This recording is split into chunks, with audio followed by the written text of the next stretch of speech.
Bismillahirrahmanirrahim. Assalamualaikum warahmatullahi wabarakatuh. Alhamdulillahilladzi an'amana bi ni'matil imani wal islam. Wa nusalli wa nusallimu ala khairil anami sayyidina Muhammadin wa ala alihi wa sahbihi ajma'in. Amma ba'du. Syukur alhamdulillah kita bisa berjumpa lagi di channel ini. Salawat dan salam selalu dan tetap tercurahkan kepada junjungan kita Nabi besar Muhammad sallallahu alaihi wasallam. Allahumma salli wa sallim ala sayyidina Muhammad wa ala ali sayyidina Muhammad. Harapan dan doa saya semoga saudaraku semuanya selalu diberikan kesehatan, dilapangkan rezekinya, dan diampuni dosa-dosanya dan dipanjangkan umurnya. Amin ya rabbal alamin. Sahabat beriman yang dirahmati oleh Allah, jin adalah merupakan salah satu makhluk Allah yang paling dekat dengan kitanya manusia. Jin juga memiliki keluarga dan mampu beranak pinak layaknya kita manusia. Begitu juga dalam hal makanannya. Ini dikutip dari beberapa ayat dalam Al-Quran dan hadis-hadis sahih yang dijelaskan bahwa jin juga membutuhkan makanan sama seperti manusia pada umumnya. Lalu apa sajakah makanan yang disukai oleh jin tersebut? Yang pertama adalah darah. Jin sangat menyukai darah, baik itu darah dari binatang yang disembelih dengan tidak menyebut nama Allah, maupun darah manusia yang disebabkan karena luka dan tidak menyebut nama Allah di saat luka tersebut terjadi padanya. Selain itu, darah haid daripada kaum wanita juga sangat disukai oleh jin. Karena apabila wanita sedang haid, sangat dianjurkan untuk tidak membuang pembalut sembarangan. Karena darah yang menempel pada pembalut itu bisa menjadi makanan favorit bagi para jin. Sehingga yang terjadi adalah munculnya rasa suka dari jin kepada kita manusia, terutama adalah kaum wanita. Oleh sebab itulah, buanglah darah haid saudaraku semuanya dengan membungkusnya menggunakan plastik. Dan bacalah basmalah sebelum membuang kotoran tersebut ke tempat sampah. Yang kedua yaitu adalah kotoran. Seperti yang banyak dijelaskan dalam hadis, jin itu sangat menyukai tempat yang lembab-lembab dan kotor-kotor. Salah satunya adalah kamar mandi. Karena kamar mandi itu menjadi tempat para jin untuk menemukan makanannya, yaitu kotoran-kotoran yang ada. Oleh sebab itulah Rasulullah Shallallahu Alaihi Wasallam menganjurkan kepada kita saat masuk ke kamar mandi, dan bacalah doa terlebih dahulu, atau setidaknya kita bacalah Bismillahirrahmanirrahim. Lalu masukkanlah menggunakan kaki kiri terlebih dahulu. Dari Abu Sa'id Al-Khudri radhiyallahu anhu berkata, bahwasanya Rasulullah sallallahu alaihi wasallam pernah bersabda, tabir antara pandangan mata jin dengan aurat Bani Adam atau manusia adalah apabila seseorang melepas pakaiannya, lalu dia membaca Bismillahirrahmanirrahim. Hadis riwayat Ibnu Adi dan At-Tabrani. Begitu juga yang pernah diriwayatkan dari Abdullah bin Mas'ud radhiyallahu anhu, Rasulullah sallallahu alaihi wasallam pernah bersabda, janganlah kalian beristinja atau membersihkan kotoran pada duburnya dengan kotoran, dan jangan pula dengan tulang, karena keduanya itu merupakan bekal bagi saudara kalian dari kalangan para jin. Hadis riwayat Tirmizi. Oleh sebab itulah, usahakanlah setiap kali kita hendak masuk ke kamar mandi, Setidaknya kita membaca bismillah terlebih dahulu, supaya aurat kita tidak terlihat oleh para jin yang menghunikan di dalam kamar mandi tersebut. Yang ketiga yaitu tulang. Jin juga sangat menyukai tulang, sisa-sisa dari makanan kita. Oleh karena itulah, apabila kita selesai makan daging atau ikan yang bertulang, sebaiknya tulang dari makanan tersebut langsung kita buang ke tempat sampah. Dan hindari untuk membiarkan tulang tersebut berada di piring kita terlalu lama, karena hal tersebut bisa mengundang jin untuk dapat menyantap makanan bersama kita. Abu Hurairah radhiyallahu anhu pernah bercerita bahwasanya ia pernah membawakan pada Nabi SAW yaitu wadah yang berisi air wudhu dan untuk beristinja beliau. Ketika membawanya, Nabi SAW pun bertanya, "Siapa ini?" Lalu beliau menjawab, "Saya Abu Hurairah." Kemudian Nabi SAW meminta, "Carikanlah beberapa buah anak batu untuk kugunakan bersuci, dan jangan bawakan padaku yaitu tulang dan kotoran." Abu Hurairah pun berkata, "Kemudian aku mendatangi beliau dengan membawakan beberapa buah anak batu dengan ujung bajuku, hingga aku meletakkannya di samping beliau, dan aku pun berlalu pergi."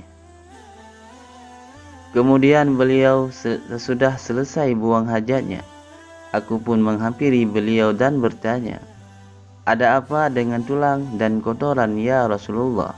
Beliau pun bersabda, "Tulang dan kotoran itu merupakan makanan jin. Kedua-duanya termasuk makanan jin." Aku pernah didatangi rombongan utusan jin dari daerah Nasibin, dan mereka adalah sebaik-baiknya jin. Mereka meminta bekal kepadaku, lalu aku berdoa kepada Allah untuk mereka semua, agar setiap kali mereka melewati tulang dan kotoran, mereka bisa mendapatkan makanan padanya. Hadis riwayat Bukhari.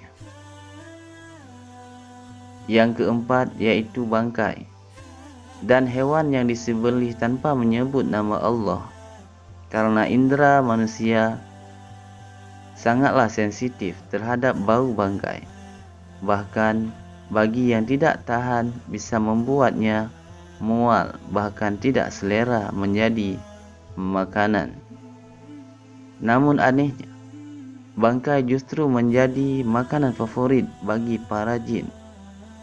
Apabila hewan yang kita sembelih dengan tidak menyebut nama Allah, hal ini menjadi keuntungan besar bagi para jin, sehingga apa yang kita makan menjadi tidak berkah dan sulit untuk dikabulkan doa kita. Lalu bagaimanakah kalau kita beli lauk yang kita tidak tahu penyembelihannya? Dalam hal ini para ulama berpendapat, apabila kita tidak tahu penyembelihan hewan tersebut, apakah menyebut nama Allah atau tidakkah, maka di dalam Islam sangat dianjurkan ketika dimasak untuk dijadikan lauk, kita sangatlah disarankan untuk membaca bismillah terlebih dahulu. Begitu juga saat hendak kita menyantap makanan tersebut, sebaiknya bacalah basmalah. Hal ini dilakukan supaya kita terhindar dari was-was terhadap hal tersebut, karena kita semua tahu setan akan selalu meniupkan kepada hati kita terhadap rasa was-was. Oleh sebab itulah, jangan sampai kita lupa untuk membaca basmalah setiap hendak melakukan apapun, supaya hati kita bisa menjadi tenang, dan insya Allah kita akan selalu dilindungi oleh Allah Subhanahu wa Ta'ala dari segala keburukan syaitan. Yang kelima yaitu makanan yang dimakan dengan tangan kiri. Jadi dari Ibnu Umar, ia berkata bahwa Rasulullah SAW pernah bersabda, Jika salah seorang di antara kalian makan makanan dengan tangan kanan, dan ketika minum, minumlah dengan tangan kanan juga, karena syaitan itu akan makan dan minumnya dengan tangan kirinya. Hadis riwayat Muslim. Lalu bagaimanakah dengan orang yang tidak bisa makan makanan dengan tangan kanannya? Dalam hal ini tentu ada pengecualian. Allah tidak menciptakan suatu hamba, melainkan ada kebaikan di dalam hamba tersebut yang Allah ciptakan. Oleh sebab itulah, bagi saudaraku yang tidak bisa makan dengan tangan kanan, tidak perlu merasa rendah diri atau bahkan menyalahkan ketetapan Allah Subhanahu wa Ta'ala.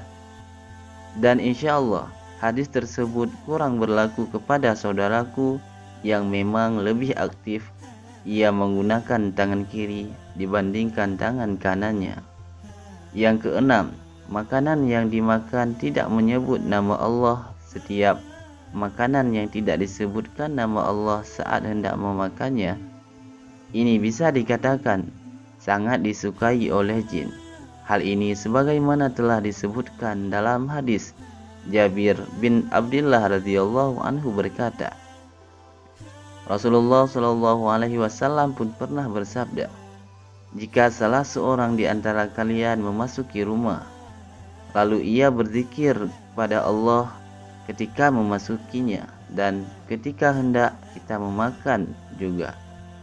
Dengan demikian, maka syaitan pun berkata kepada teman-temannya, sesungguhnya kalian tidak mendapatkan tempat bermalam dan tidak mendapatkan makanan malam ini.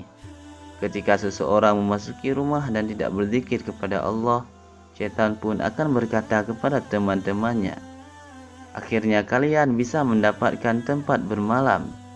Jika ia tidak menyebut nama Allah ketika makan, syaitan pun akan berkata kepada teman-temannya, kalian akhirnya bisa mendapatkan tempat bermalam di sini dan juga makan malam. Hadis riwayat Muslim. Dalam hadis lain yang diriwayatkan dari Umayyah bin Mihsan radhiyallahu anhu, Rasulullah Shallallahu alaihi wasallam pun pernah bersabda, Nabi Shallallahu alaihi wasallam pernah duduk dan saat itu ada seseorang makan tanpa membaca bismillah hingga sampai makanannya yang tersisa satu suapan lagi.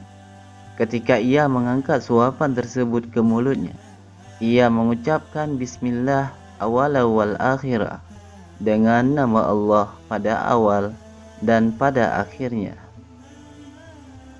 Nabi melihat hal tersebut, Nabi Shallallahu alaihi wasallam pun langsung tertawa dan beliau bersabda, syaitan akan terus memakan bersamanya hingga ketika seseorang menyebut nama Allah, yaitu bismillahirrahmanirrahim, syaitan pun akan memuntahkan apa yang ada di perutnya. Hadis riwayat Ahmad dan Abu Daud.